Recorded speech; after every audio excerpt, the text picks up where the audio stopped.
And returning home to a victory, returning now to the city that gave Jamal Boykin a lot of opportunities to develop his game, and now to see you at Cal doing well, winning the Pac-10 this year, now in the final now tomorrow for the Pac-10 tournament 2010. Right. Congratulations, Jamal. Thank you. I appreciate it.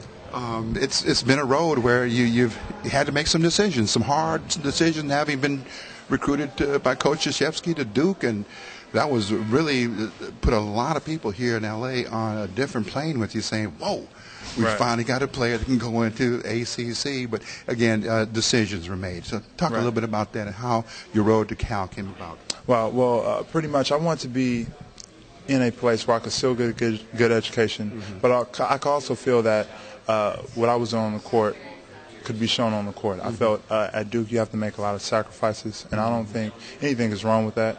I think no sacrifice, no victory. Sure.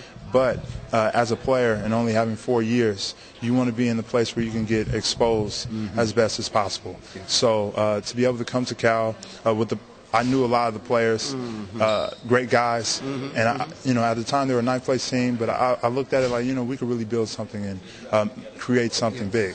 And your time put in there at Cal, again, you knew it was a labor of love. You put the work in, as you said, the sacrifice, and now here's the reward. Exactly. The reward is here, and for the seniors, we just feel very fortunate and very blessed, but at the same time keeping everything in perspective, understanding that we have to continue to do the right things so that we can be on top in the end.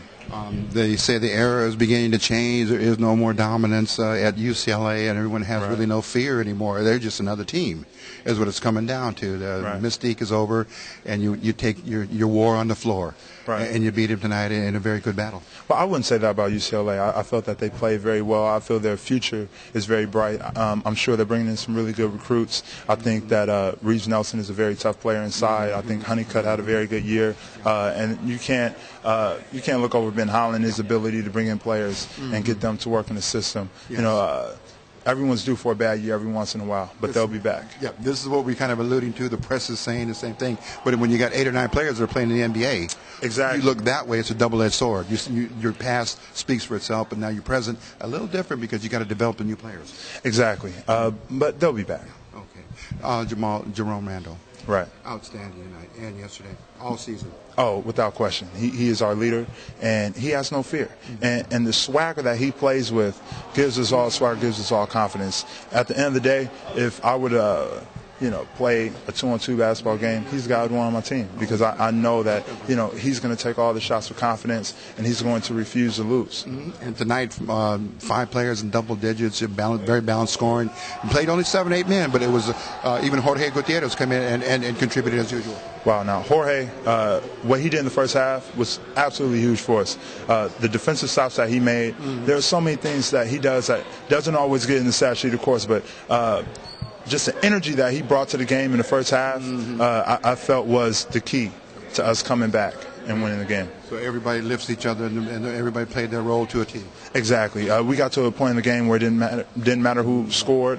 I felt with the Oregon game, the one before, the fact that we beat them so handily, we kind of may have gotten back to our usual groove of getting buckets. Yes. But tonight, I think we kind of calmed down and realized at a certain point that we're just going to take our time, make the right pass, and win. Well, you demonstrated a very beautiful game because you had power on the inside, you had finesse, you had penetration, you had all the elements. You had the outside shooting and the great defense. So you put all that together, it's hard to defeat. Exactly, and we want to keep building on this momentum. We feel that going to NCAA tournament last year, we lost 3 games. This year we want to continue to win games. I believe right now we're 9 of our last 10. So we want to continue that going into the NCAA tournament. And, if our confidence is high, I think we can do some things. 2 quick questions, Jamal, because I know you have to get with the team and get ready to take a look at who you might play tomorrow, Stanford or Washington. But quickly, to tell our viewers that the degrees and the majors you're going to come away with from Cal. Well, as a student athlete, you got to prepare for that too. Exactly. Well, my major was African American Studies. I had an internship last summer with Morgan Stanley, so I'm also into finance. So that's something that I want to continue to do. I also continue to play professionally. I'll have some opportunities. So with the combination of finance and playing professional basketball and being smart with my money, I hope to build some things. Preparing for the future. Exactly. Okay, lastly, coming out of Fairfax High School, you check back with the Lions and Coach Catani and everybody back there. And how did this year and this season go for Fairfax? Oh, this was a tough year for Fairfax. This was a very tough year for Fairfax. But they're young. I saw them play. They came up to Berkeley and they played. But they're a young team. And I think, they'll definitely be back. Just like UCLA, they've been a power in Los Angeles for so long. I can't see them continue to go in a downward spiral. I see them coming back, and Coach Catani does a great job developing players. It's not all about the players that come in from other big schools or other regions. He's really good with taking the guys that walk in the door and developing them into the players that they can be. Jamal Boykin, congratulations. I appreciate it. See you here in the final game tomorrow. Hey, keep doing what you're doing. Thank you. Thank you. All right, now. Thank you so much. Jamal Boykin, there he is, pride and the product of Fairfax High School, as you heard him talk about them, also, and what he's doing here on the court and in the classroom. So we'll be back with a wrap-up here on UCLASportsing.com as we cover the semifinal, day number, let's see, is it Wednesday, Thursday, Friday, day number 3 of the Pac-10 Pacific Live Tournament. We'll be right back.